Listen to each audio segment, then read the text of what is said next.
welcome to the next TSVP talk. And we're very, very happy to have John Selby here from the International Center for Quantum Technologies in Gdansk, one of the QI hubs in Europe. And he will tell us about causal reasoning in the quantum world. Maybe a few words about John. So he did his PhD, as I found out, in practice in Oxford, but in theory at Imperial. Then he went on to do a postdoc at Perimeter Institute, and after that he moved to Gdansk already. So, and yeah, he works a lot on the foundations of quantum theory, including on contextuality, worked on reconstructions of quantum theory from, I guess, compositional principles. He's evidently interested in causal structures in quantum theory, and he leads he's an assistant professor, I guess, in Gdansk, and he leads the group of compositional foundations. Now, what was it? Compositional foundations of quantum theory or something? Anyway, stage is yours. And,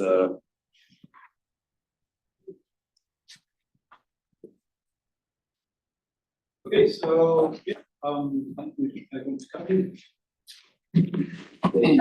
Microphone. So today I want to tell you about causal reasoning in a quantum world, or at least what I know about it. So to start with a spoiler alert, we don't know how to do causal reasoning in the quantum world. Thank you. Any questions? How am I doing for time? A few minutes left. Okay, so this is true. We don't know how to do this. So what I'd like to do today, rather than telling you how to do this, is more to set up the research question, to motivate the research program, to tell you what I mean by causal reasoning, what goes wrong in the quantum world, and some sort of baby steps towards fixing the situation. So that's the plan. So let's start with the causal reasoning part of this. So all of you here have probably heard the refrain, correlation does not imply causation, right? This is endlessly stated, and this is a problem because, at least from my point of view, understanding causation is central to the whole scientific endeavor. We don't really just want to know these two variables in the world are correlated with one another, because that doesn't tell us how to go and interact with the world in order to achieve whatever goal we have in mind. It doesn't tell us how to go and design new technologies. For doing that, we need to know causation. We need to know, if I tweak this thing here, then this thing will happen. So the goal of science, from my point of view, is to get to causation.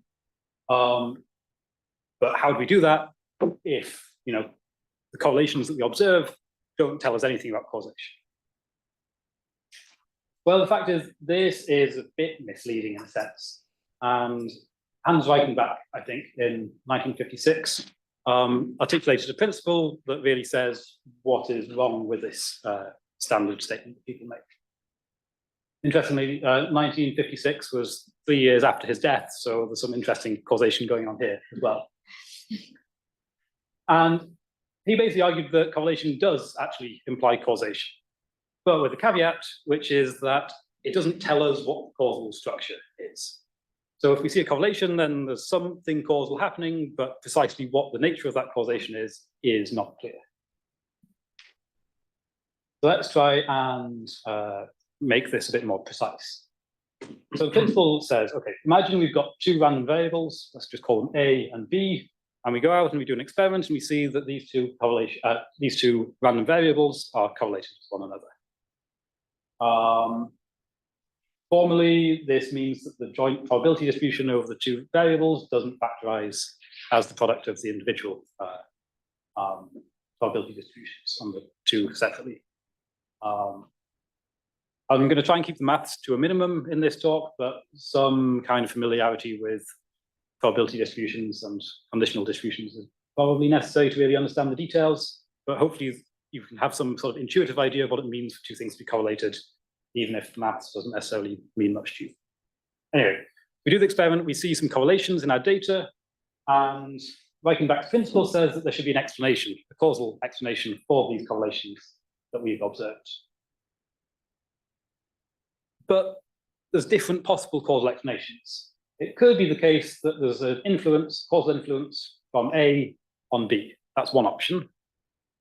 But this isn't necessarily the case. And I think this is what people usually mean when they say correlation does not imply causation. It means you can't just jump straight to the conclusion that A and B are correlated, so A has an influence on B. There's other options. For example, it could be that B has an influence on A instead. And there's a third option, which is that A and B are actually only correlated not via some sort of direct influence from one on the other, but because there's some third variable that we just haven't taken into account. And it's this third variable that's a common cause of the two others. A and B are correlated because they're both influenced by this other variable, lambda, which we just haven't sort of recorded the data about in our experiment. There's kind of like a hidden variable.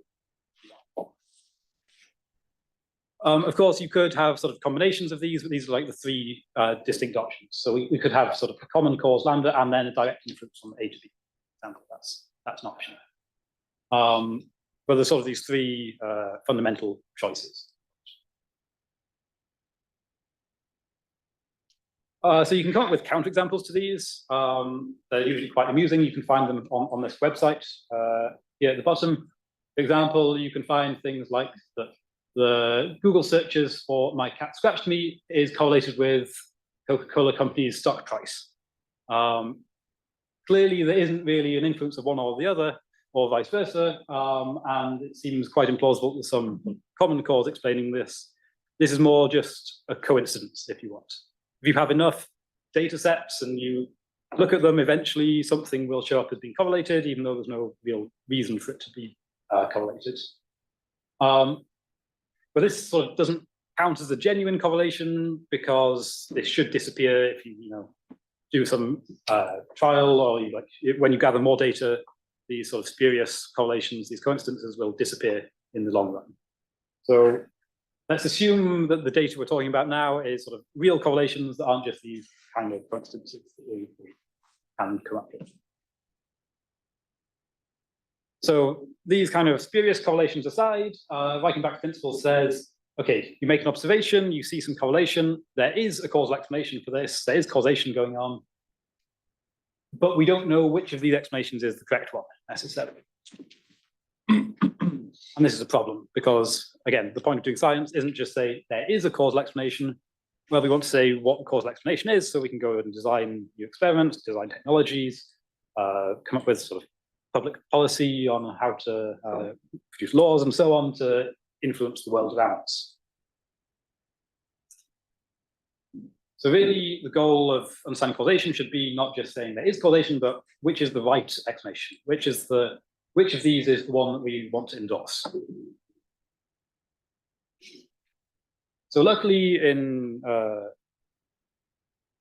somewhat recent times, Judea-Pearl in particular has been promoting and developing a framework for trying to answer these kinds of questions, or at the very least being able to set out the criteria which you need to meet in order to be able to answer these kinds of questions. There's a nice textbook that he's written called Causality, which sort of sets out the formal framework for this. There's a huge amount in this field, and I can only give a small flavor of it today. To give you an idea of the scale of this field, there's something like 28,000 citations for this book. So this is quite a huge topic of research, which I can not do justice to at all. I should say I really don't like using citations as an endorsement for something's quality, but it at least gives a rough idea of how big this field is and how much there is to learn if you want to. There's also a nice popular science book that came out more recently called The Book of Why, also by Judea-Pearl and also by Jana Mackenzie, which is a nice sort of more informal introduction to all of these ideas. Okay, so let me try and give you a bit of an introduction to this framework that Pearl sets up. So the idea is that you have some data, you have some random variables that you care about, let's call them A, B, C, and D, and you can come up with a causal hypothesis. You can just make some educated guess as to what you think the nature of the causal structure is underpinning these. So you think that A has a direct influence on C, that there's some random variables that you haven't taken into account, these common causes, these hidden variables, are called lambda and gamma. So some common cause that influences both A and B, another one that influences B and C, and then we think there's a direct influence of D on C. So you just draw some causal hypothesis that you come up with however you want. And having made this hypothesis, you get constraints on the kinds of probability distributions which you should see if this is the actual causal structure in the world. So in particular, any probability distribution which is compatible with this hypothesis has to take this form here, which is a bit awkwardly cut off by this thing here. And this is known as the Markov condition for this causal structure. So this says, if this is the causal hypothesis, then the probability distribution you get over A, B, C, and D should take this particular form. The particular form isn't really important, but for those that are interested, the idea is you take your observed random variable and look at all of the parents to it. So the things that are just like one step, one arrow removed. So in case of A, it's parent, so this lambda here, and you write P of A given lambda. Move on to the next one, look at its parents, and you write B given its two parents, which are lambda and gamma. The C, it's got three parents, it's got A, gamma, and D, so you write P of C given A, gamma, and D. And then the things that don't have any parents, you just write the bare probability distribution, also probability of D, probability of gamma, probability of lambda. And then you marginalize over the nodes that are not sort of part of your data. So these are the sort of hidden variables. So you marginalize over these variables. And this tells you what your probability distribution over the over your observed random variables are. Okay, but the point is that this means we can now test the causal hypothesis. We can go out, we can gather some data, and we can ask, is the data that we observe compatible with being written in this form or not? So we have a test now. We can say this is our causal hypothesis. Does it, is the data compatible with it or not? If it's not, we throw it out and we look for a new hypothesis. If it is, well, we may be happy, we may not. There could be, and there almost always will be, lots of different hypotheses which are compatible. So this doesn't give you a way to single out a specific hypothesis, but at least it lets you narrow down the field. And as we'll see in a bit, there's also other tests beyond just this sort of compatibility constraint to adjudicate between different explanations. Okay, to try and make this a bit more concrete, I'd like to give an example coming from Simpson's paradox, which is an interesting paradox in its own right, so it's always a fun example to include. And the idea is, okay, imagine we're doing some sort of drug trial where we've got some new drug and we want to see if it's effective in treating the disease it's designed to treat.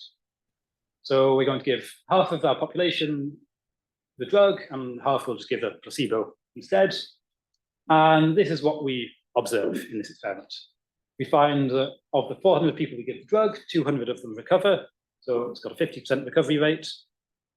The people that we gave the placebo, only 40% of them recover. So it seems quite obvious then that this drug is beneficial and we should start using this drug to treat the disease. Okay, maybe a 10% increase isn't particularly great, so you might want this to be a very cheap drug if you're actually going to use it, but maybe it's better than nothing. But people might notice I've left some holes in this data table, so let's fill those in and see how that affects our conclusion. So in fact, from this data, you could also look at the gender of the participants in the study. And what this row at the bottom is just when you put everyone together, the recovery rates that we obtain. And if we instead break it down and say, okay, let's look at the subpopulation that are the male, then we find that 180 of the 300 that were given the drug recover, so 60 of them recover, whereas on the placebo, 70% of them recovered that were given the drug. So this seems to say, okay, if you're a man, maybe you shouldn't take this drug. Maybe it's actually doing nothing. So what do you conclude from this? Well, the obvious thing is that must mean this drug is really good at treating women, right? To account for this difference. Well, if we look at the data, turns out no. Only 20% of the women that were given the drug recover, whereas 30% with the placebo recover. So this is pretty odd, right? If you're a man, you shouldn't take the drug. If you're a woman, you shouldn't take the drug. If you're a man or a woman, you should take the drug. So, okay, what's really going on here? Well, the point is these are just correlations that we're talking about. And the question, should I take the drug or not, is a causal question. And intuitively, when we're thinking that this is weird, we probably all have something like this causal hypothesis at the back of our minds. We think that, you know, your gender, it could influence how likely you are to recover. Whether or not you take the treatment is going to affect whether you recover as well. But there's another possibility, which is, you know, gender might also influence how likely you are to have taken the treatment. And in fact, if you look at the data, you can see this is the case. 300 of the 400 men took the drug, whereas only 100 out of 400 women took the drug. So we do actually have an influence on gender, on how likely you are to take the drug. So in fact, this invalidates this causal hypothesis. So this intuitive way that we're reasoning about the world is wrong, and there's this extra influence going on, which is why we see these weird features in our data. And in fact, once you realize that this is the correct causal hypothesis, then it's clear what you should do. So it's clear, once you have this causal hypothesis, if you analyze things, then it turns out that actually you should not take the drug. It's actually detrimental.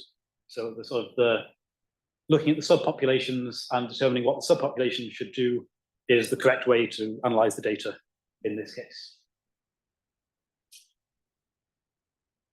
Okay, so this is a very simple example where we can see that you can adjudicate between different possible causal explanations for the data by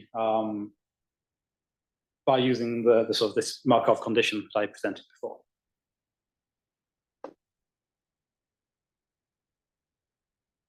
I guess it's worth saying that, you know, this isn't the unique causal hypothesis that you could pick out. You could imagine there's other influences going on as well. There could be some unknown common causes and so on. So again, it's not sort of a direct, we have some data, we get a causal explanation out. It's, again, it just sort of refines weeds out implausible candidates or impossible candidates.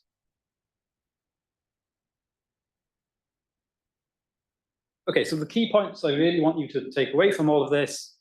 One is that correlations demand causal explanations. We shouldn't be satisfied with just saying, you know, correlation does not imply causation, so we're only going to concern ourselves with talking about correlations. No, to do science, I think you really do want these causal explanations. We want to know, should we take the drug or not? And that's a causal question, not a correlational question.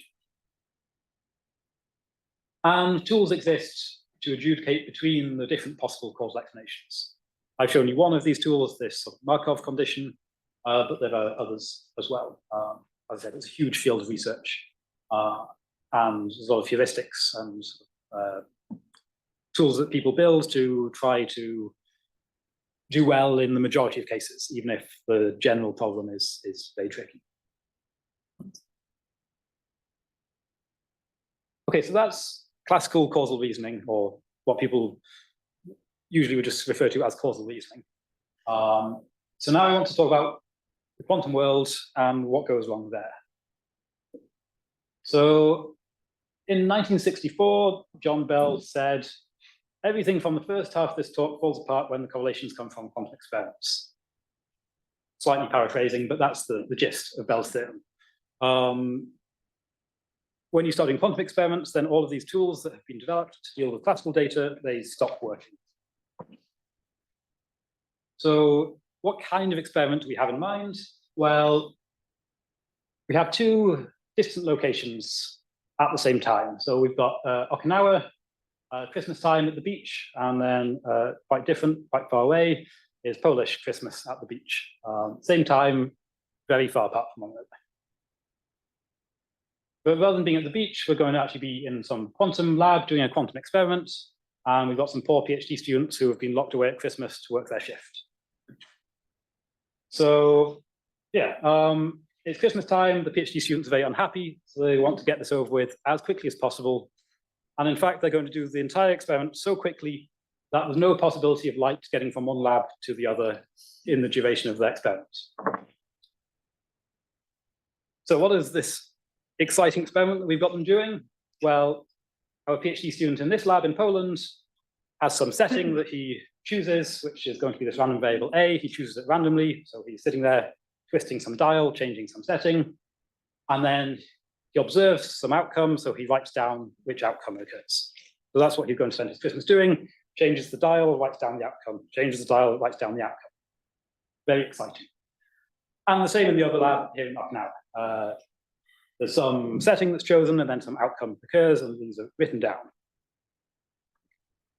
Okay, so they get this over with quickly, and then maybe the next day they get together, or if they want to get together, maybe a few days later they get together, and they compile the data that they've observed, and they write down as a joint probability distribution over the 4 random variables, P of A, B, X, and Y. And that's the experiment. We get this observation of the probability distribution over the 4 random variables. But being good PhD students, they're not happy with just saying, okay, we've got a correlation, let's go home. They say, well, what's the causal explanation for these probabilities that we've observed? And maybe the most obvious causal explanation is that they were so far apart and did things so quickly that really these were just independent experiments. So the setting in Gdansk affects the outcome in Gdansk, and the setting in Okinawa influences the outcome in Okinawa, and that's it. So this could be their first causal hypothesis, and they look at the Markov condition and say, well, this means that the probability distribution should be able to be written in this form, but in fact the data we gathered cannot be written in this form, so this is a bad causal hypothesis. We have to reject this. Okay, so the easy option is gone. Well, what else could there be? Well, a second possibility is that actually there's some hidden common cause that they weren't aware of, they didn't record in their data, and that this common cause is actually influencing both the outcome that you see in Gdansk and the outcome that you see in Okinawa. So it doesn't matter that there's not time for light to pass between the experiments, because this could have been set up in the distant past, a long time ago, this common cause. So this is also a possible causal hypothesis that they contemplate. But again, the Markov condition tells us it should look like this, but the probabilities they actually saw do not look like this. So we also have to reject this causal hypothesis as well. And this is basically Bell's theorem. Bell's theorem tells us that there's probability distributions that we can obtain in this way in quantum theory that cannot be written in this form. So sort of this sort of causal explanation for what's going on is invalidated. Okay, so this is just 2 possible causal explanations that you could write down. They're 2 very natural causal explanations from the point of view of a physicist, right? We kind of feel like we know what's going on. Anything else would have to have very weird physics behind it. Signals going faster than the speed of light being one example. So physicists probably would just stop here and say, well, we're done. There's no good explanation for things. But even if you sort of forget about all of the physics underpinning the experiment and you just try and analyze it from the perspective of sort of people doing causal modeling, you still find a problem, which is that any causal explanation of this data, which is compatible with the observations, requires something called fine-tuning.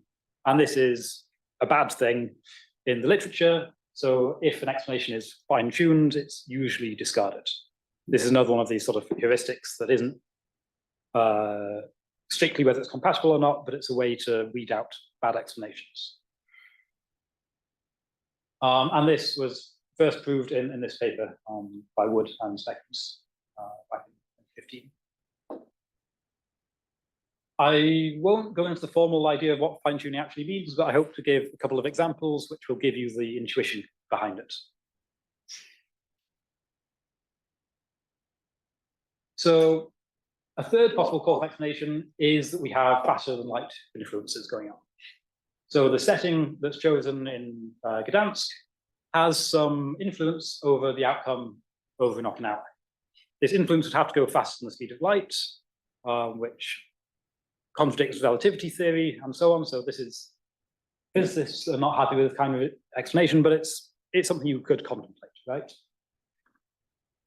But the fact is that even though you have these faster than light causal influences in the diagram, it doesn't allow you to do any sort of signaling faster than the speed of light. So I can't send a signal from Gdansk to Okinawa faster than the speed of light. So this is kind of weird, right? We have these influences, but we can't use them in some sense. And this is a signature of fine-tuning. The idea is that almost all probability distributions that you get that are compatible with this causal structure do allow for signaling. So it's weird if or our parameters have to be very carefully chosen, i.e. fine-tuned, such that we don't see the signaling, even though it's allowed in theory by the causal structure.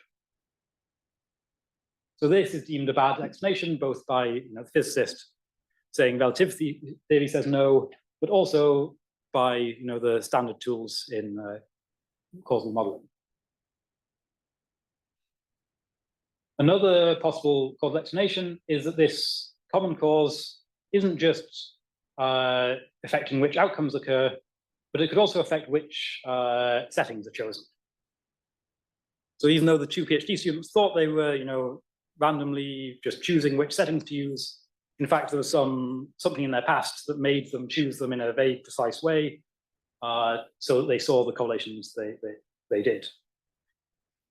But again, this is a fine-tuned explanation, and basically the point is that even though you have this common cause that affects both A and B, if you look at the probability distribution just over A and B, you won't see any correlations between them. So this is weird. Like you've got something in your past that's influencing your decisions and how you make these setting choices. But if you go and try and find evidence for that, well, you can't. There's no observable impact of this common cause. So again, in almost all probability distributions that are compatible with this causal structure, you will see observable correlations between A and B. So the fact that you don't is known as fine-tuning. And every possible causal explanation you could come up with to explain the data that you see between X, Y, A, and B, all of them either are just incompatible with the data that you observe, or they suffer from this fine-tuning problem.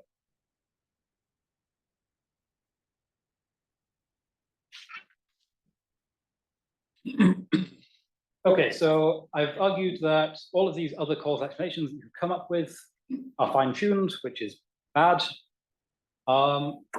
Another bad feature of them is they also tend to overfit the observed data. So whenever we do a real experiment, we never get probability distribution, right? We get a finite set of data, and what do we do? Well, we have to fit our model to that data and try and sort of infer what the statistics would look like if you did the infinite number of runs of the experiment. So we have to do some sort of fitting procedure where we fit probability distributions to the data. And if you constrain your fitting to satisfy the Markov condition, then all of these other causal explanations, they always end up overfitting the data. So they mistake fluctuations coming from the finite statistics for real features. And you can sort of test this by then taking more data and seeing that actually these fluctuations disappear over time. So you can get sort of statistical evidence that this overfitting is going on. Whereas if you try and fit more quantum explanations, which we'll get to in a second, then you don't suffer from this overfitting, or in fact fine-tuning problem either. So this is a second problem, and the third problem, which I won't really go into, but is one of the ones I'm most interested in, is also that these other causal explanations have to violate Leibniz's principle of the identity of indiscernibles. So this is a principle in philosophy that says basically that if you can't distinguish two things by any possible experiment you might do, then sort of in your underlying reality, these two things should be identical. And these causal explanations, if you formulate this principle correctly, in this context, they violate this principle. So this is another reason why these other explanations are problematic. Okay, so the key point is that really our classical notions, causality, and our classical frameworks for understanding causality are just incompatible with quantum theory. None of the causal explanations we come up with are good ones. They're all either just don't fit the data at all, or they overfit, they're fine-tuned, and they violate this Leibniz principle. So what do we do? Well, one option is we just go crawling back to the refrain, correlation does not imply causation, and we forget about this entirely, and say, okay, quantum theory just gives us correlations that can't be causally explained. The other option, which you can probably guess I prefer, is that we should try to develop new frameworks for causal reasoning in the quantum world. So we need to develop frameworks that are not so heavily based on classical probability theory, that have intrinsically quantum features to them, but that still come with all of the good things that classical frameworks do. So the ability to adjudicate between different causal hypotheses, the ability to reason counterfactually, and so on. The ability to make sense of paradoxes. So this is what I want to do. So now I told you at the start that we don't know how to do this, and this is true. So the rest of the talk is quite short. But I want to give you a bit of a flavor and just some citations to look at if you're interested for what some preliminary new frameworks are starting to look like. So this is very much work in progress. It's an active research field. There's no sort of definitive answer in the same way that there kind of is in the classical world.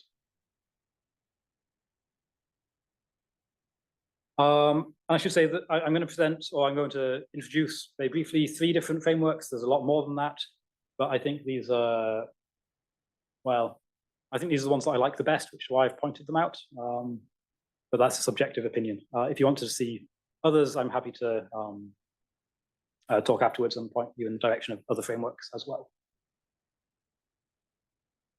So the first framework was by John Mark Allen et al. And the title of the paper is very long, but the relevant bit is quantum common causes. And the idea is that rather than having a classical random variable lambda, we promote this classical random variable to this quantum thing. So we've now got a quantum common cause. And this quantum common cause then goes off to the 2 sides of the experiment and then explains what we observe. This is very vague, and I apologize, but it's hard to make this not vague and still be talking to a general audience here. If anyone's interested in details, it's a nice paper, so go and have a look at it. Well written and quite accessible. Yeah, so the idea is that you promote your classical random variables to quantum random variables, and then this starts to let you avoid some of the problems of the classical formalism. It avoids the overfitting problem, it avoids the fine-tuning problem, it probably avoids the Leibniz's principle issue. But I think it's fair to say that this framework doesn't manage to do everything that you get from the classical formalism.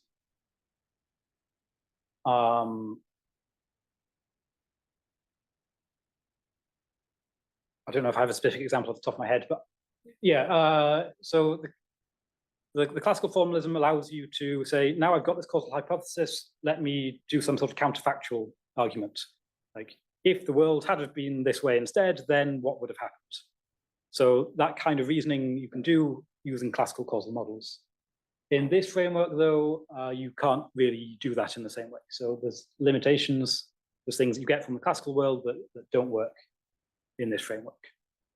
But still, I think it's an important step towards getting an understanding of quantum causality.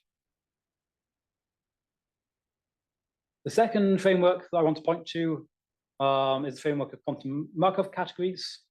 And Arthur Patrignat is one of the sort of lead researchers in this kind of field. And again, there's a long title going on here, which I've ignored all but the relevant words. You can find it on arXiv at this arXiv link. And on a formal level, all of the classical stuff is really built in the language of directed acyclic graphs. It's a mathematical term, it doesn't matter if you don't know what it means, but it's just some jargon. It's sort of, that's the mathematical world in which this research is carried out. As the name suggests here, rather than working in sort of the mathematical world of directed acyclic graphs, instead you work with categories, in particular symmetric monoidal categories with some extra structure. And you end up drawing pictures that look a bit like this. Essentially, the random variables, rather than being the nodes in your picture, now they live on sort of edges. And then, so these are the things that are going to be causally related to one another. And then you have boxes which describe the causal relationships between the variables. Again, I don't expect you to really understand this, but I just want to give like a picture of the kind of thing, the kind of mathematics that are used in this framework. I think one of the problems here, though, is that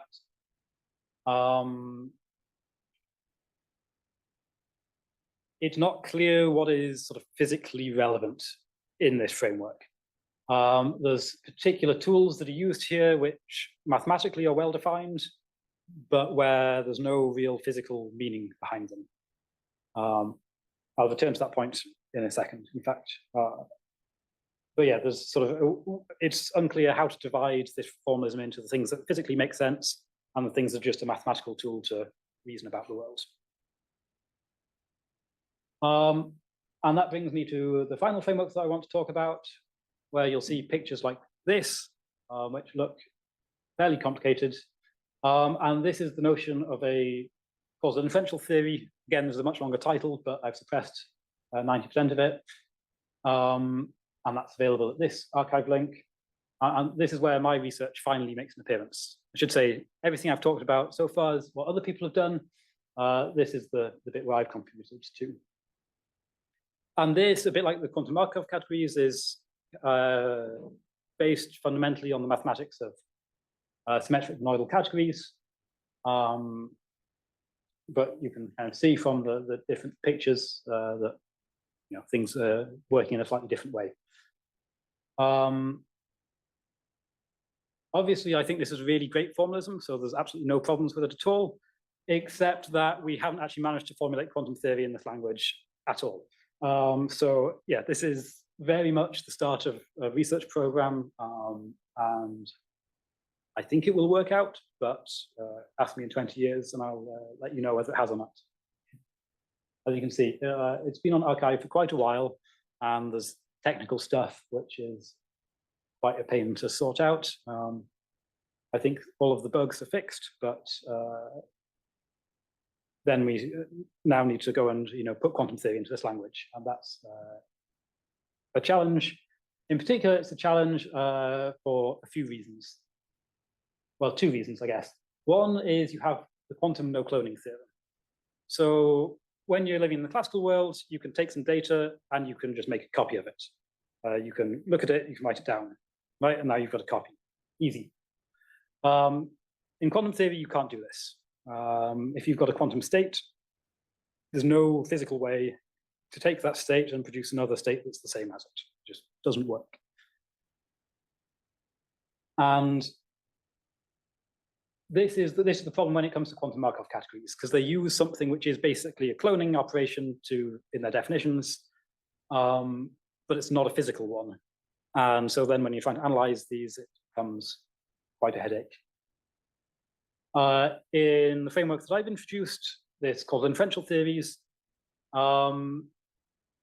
this is basically the same problem. We have no notion of what it means to just sort of passively observe something in quantum theory. Anytime I try and measure something, I disturb it. And this is just fundamental rule of quantum theory that you can't get around. But this means that writing down what the causal inferential theory of quantum theory is tricky. So we need to find a way around this. And the second main challenge, I would say, is that there's really no clear ontology behind quantum theory. That is, there's no picture of reality that underpins it. Or maybe there is, but there's contradictory ones, depending on what your interpretation of quantum theory is. And in the classical world, we do have a clear picture of what's going on in the world underpinning our experiments. And in fact, you can sort of derive Pearl's formalism more or less from this sort of clear physical picture that we have of the world. And so this gives you sort of a physics grounding, a physicist's grounding for the whole thing. But without having a clear picture of what the reality is underneath our quantum experiments, we can't just run through the same arguments in the quantum case. Or if you do have a particular favored interpretation that does give you some clear picture of what's going on in the world, then you can try and run through the same arguments. But then anyone that doesn't subscribe to your interpretation will then not like the framework you come up with. So maybe you'll make yourself happy, but then everyone else will disagree with you. So the fact that there's no clear ontology or there's no consensus as to the ontology of quantum theory is really a big challenge to doing any sort of causal reasoning in the quantum world.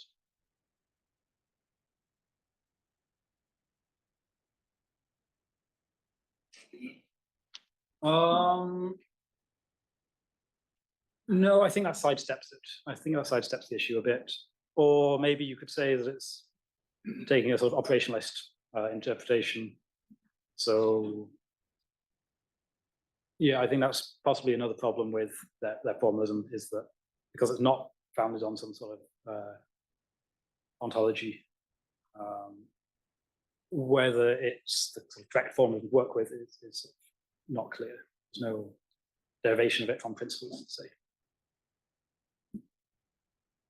Again, it's the sort of physical versus pragmatic mathematical divide. You can do sort of reasoning using these their causal framework, but whether it's the correct reasoning is unclear. And this framework here really was designed with these questions of ontology in mind. So the idea is that hopefully, if this framework works out and we manage to cast quantum theory into this framework, then that should give us a clear ontological picture of what's going on in the quantum world, and at the same time solve all the problems of doing causal reasoning in quantum mechanics at the same time. So, you know, it's an ambitious research project, which is why I said come back in maybe 20 years' time and see if it's worked out. Okay, so that brings me to the summary of my talk. So the main take-home message I really want people to get from this is that correlations do demand a causal explanation. We shouldn't be happy with just talking about correlations and throwing our hands up and going up. And in the classical world, there's well-developed tools to do this. There's well-developed tools to adjudicate between different classical explanations, and I've talked about a few of those today. But Bell's theorem in particular tells us that all of these classical things, they spectacularly fail when it comes to trying to come up with causal models, causal explanations of quantum phenomena. So we need this sort of new research program, newish research program, to try to develop analogous quantum causal models. And I've pointed you towards 3 of these that are now being studied in the literature. But suppose you don't care about quantum theory at all. Well, the good news is that also in sort of trying to find quantum generalizations of all of these things, you actually end up proving useful things purely for the classical case as well. So one obvious example is in the quantum case, we have to deal with the fact that you don't have passive observations. Well, there's also classical situations where our observations aren't passive either, where by trying to measure something, we disturb it. So these new frameworks that are being developed also end up having a payoff, even if you're just interested in sort of classical phenomena as well. Okay, so thank you for listening. I'm happy to answer any questions that you've got.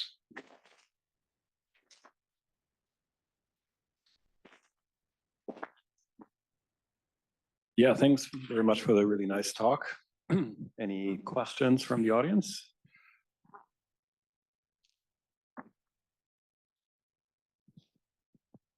Hi, thanks for the talk. So this kind of motivation that correlations should have a causal underpinning, it feels to me that it's a bit derived from classical experience. So could it not be the case that at the quantum world, there simply isn't any causal explanation, that causality is an emergent phenomenon in the classical limit? Yeah, I think it's definitely a possibility. But I think it's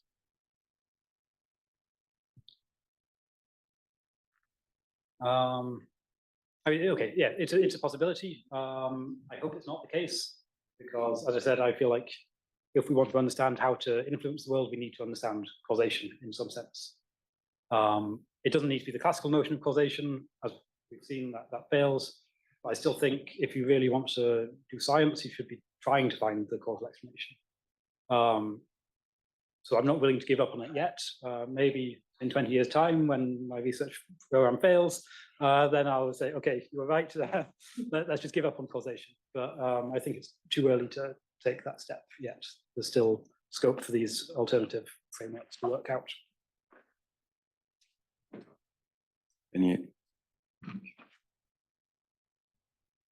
Actually, I have a few questions. Thanks for that talk.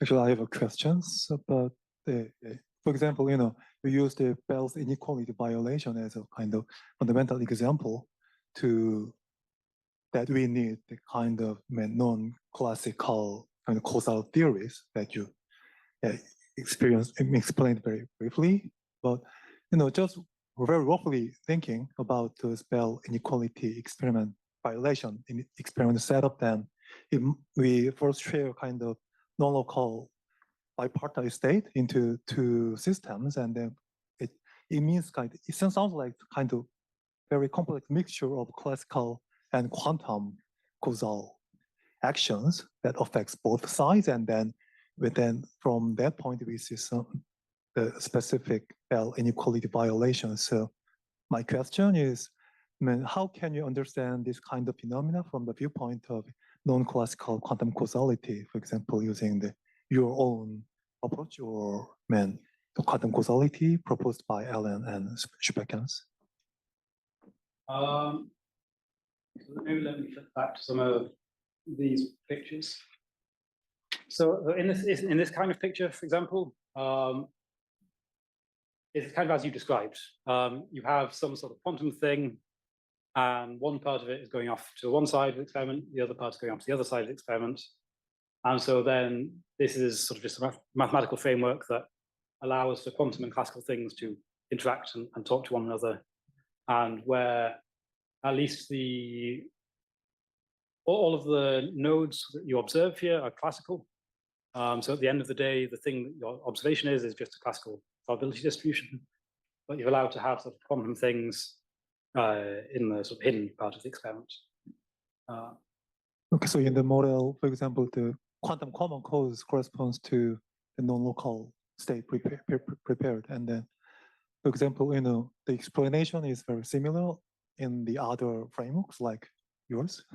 Yeah, in this framework, I would say, I think, yeah, basically, here you can see this is basically the quantum state, or once we suitably finish the research program, this thing is basically the thing that represents the quantum state.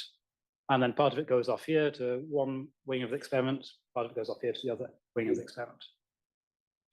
So, yeah, in some sense, it's a very simple kind of explanation. It's like what you think is going on is what's going on, and that should be the causal explanation. Right? We don't want to entertain superluminal signals. It's like really what you think you're doing in the experiment probably should be the causal explanation of what's happening, because the experiments are very carefully controlled. It's not like we've just gone out into the world and observed some random variables, like collected some random variables and have observed stuff. No, we've done the experiment. We really know what's happening.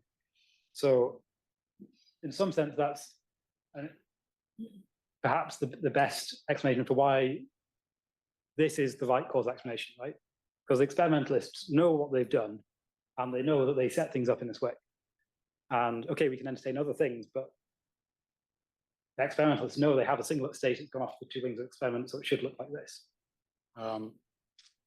So aside from all of the philosophical reasons or tools from causal modeling reasons, really the fact that experimentalists say this is what's going on is a good reason to accept that this is the kind of causal structure we should have. But we need a different framework where this thing isn't classical anymore. And how to develop that framework is the question. I think on Zoom is also great. Yeah, maybe afterwards. So we have 2 others.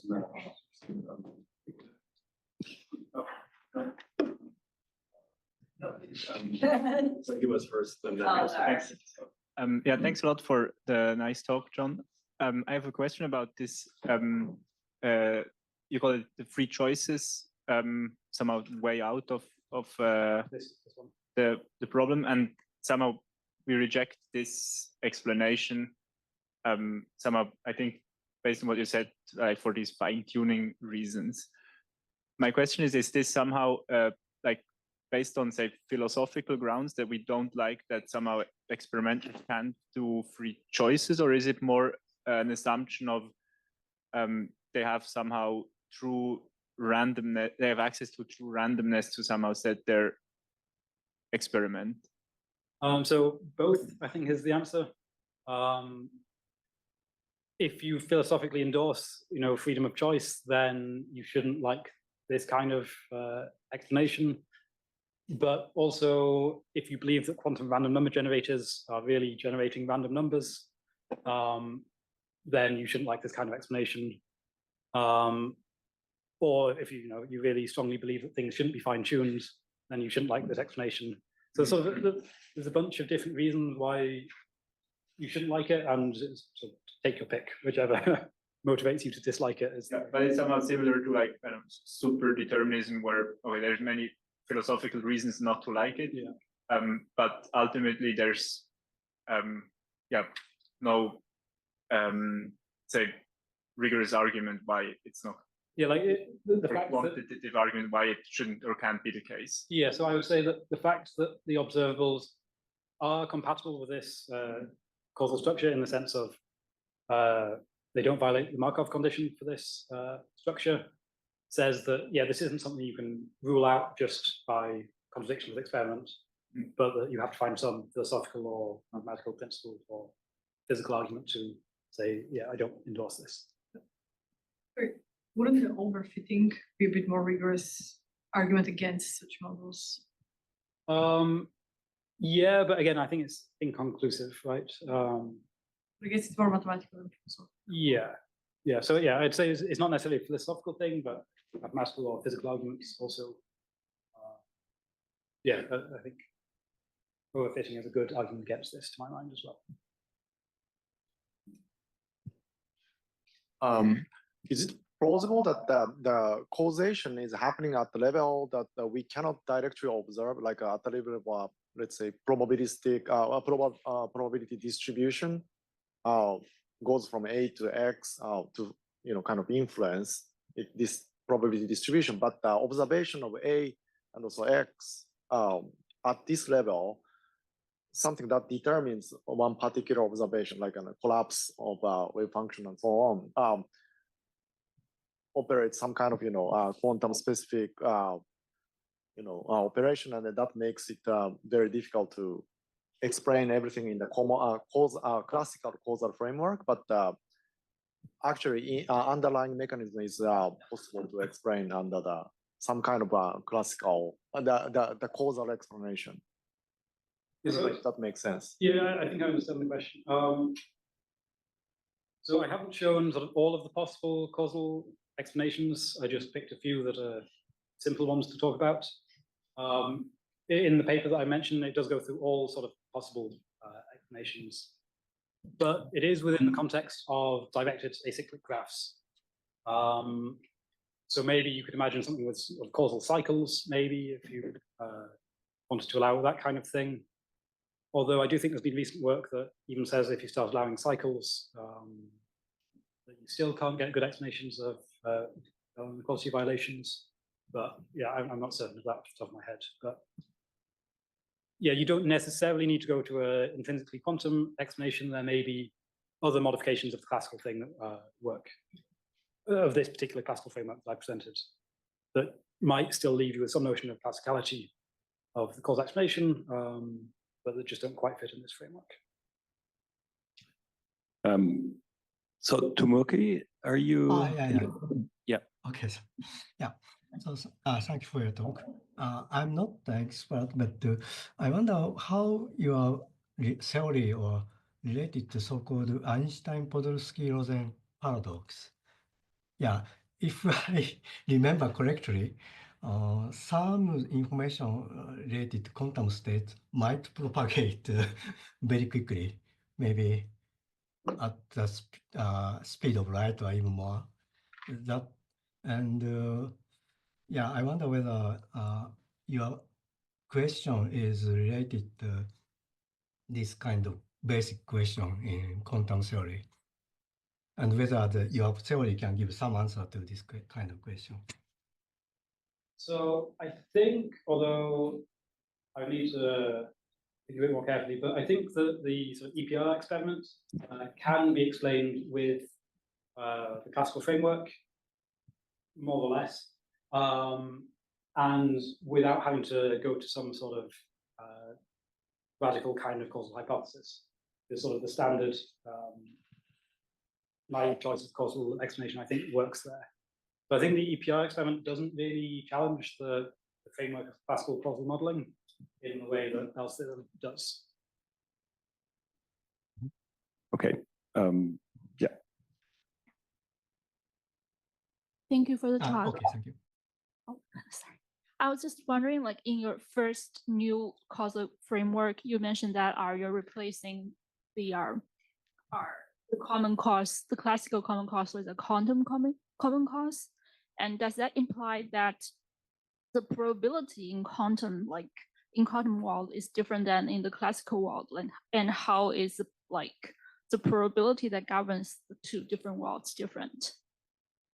Yeah, so here this thing is not a probability distribution, but you could call it a quantum probability distribution, or the quantum analog of a probability distribution.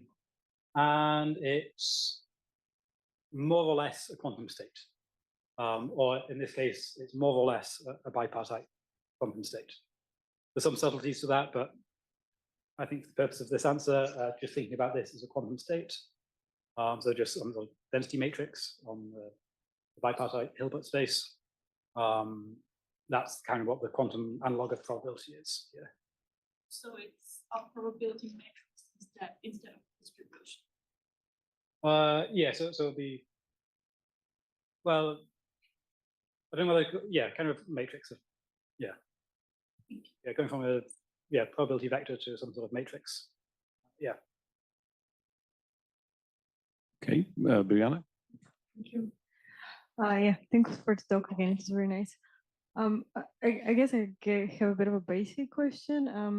Have the experiments been done like with enough precision to be absolutely certain that there couldn't be any light signaling between the two parties?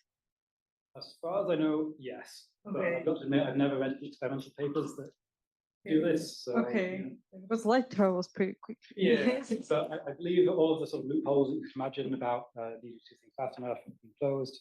Okay. So people got the Nobel Prize for this in 22, Okay. I think. Yeah. Last year, no, the year before. 2023, yeah. Okay. So the Nobel Prize, the committee, I think, but it sounds Fair. I'll take that one twice. Yeah, no, I mean, I guess the big thing was that it was supposed to be loophole-free in contrast to previous Okay. experiments. So yeah, thank you for the good talk. I wonder if I can get you to say something more about your frameworks 2 and 3. Just for, yeah, you have this triangle with eating an S and an S prime. Well, maybe go bottom to top, in fact. Oh, yeah. So it's making them rather than using them, but yeah. Oh, okay. But your causation goes from top to bottom, is that right? A implies X. Right. I've got the labels mixed Okay, up. okay. This should be X here, this should be A here, this should be Y here, this should be B here. All right. So yeah, causation and time go sort of bottom to top. This is more or less a quantum state on some Hilbert space S and S prime, times S prime. This is your classical random variable, which should have been A, classical random variable, which should have been B, outcome variables X and Y. And this is basically a controlled quantum measurement. So based on the choice of measurement X, some measurement happens here, which has outcome A, and the same over on this side. So it's more or less, this is like just an elaborated sort of quantum circuit diagram. Right. And the relation to the symmetric monoidal categories is these letters are objects, or? Yeah, exactly. So the letters are objects in the category, the boxes are morphisms. Thanks. Okay, then maybe one last question. Allow me to.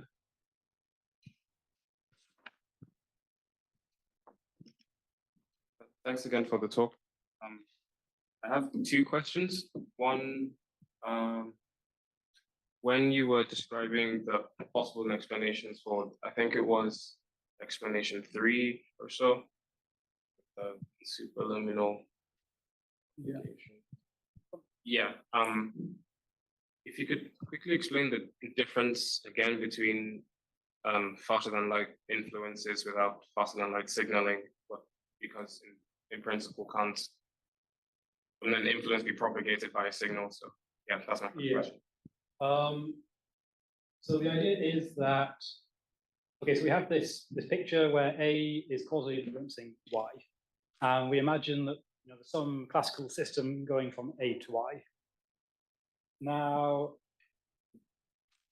if in order for the probability distribution to explain the correlation we see in Bell's theorem, if I could directly observe the state of that classical system, then I could use this to send a signal.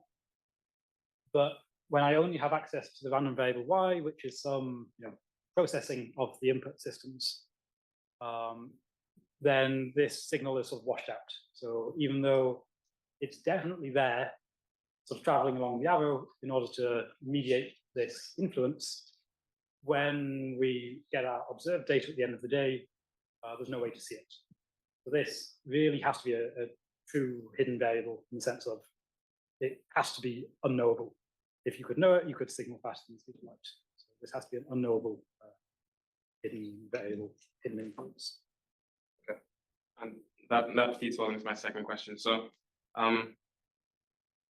when talking about causality in the classical framework versus a non-classical framework, not necessarily quantum, at least my understanding of causality in the classical sense is that we have 2 sets and we have some dynamical law that maps from set A to set B and are consistent without violations. But when things become non-classical or quantum, then we have distributions.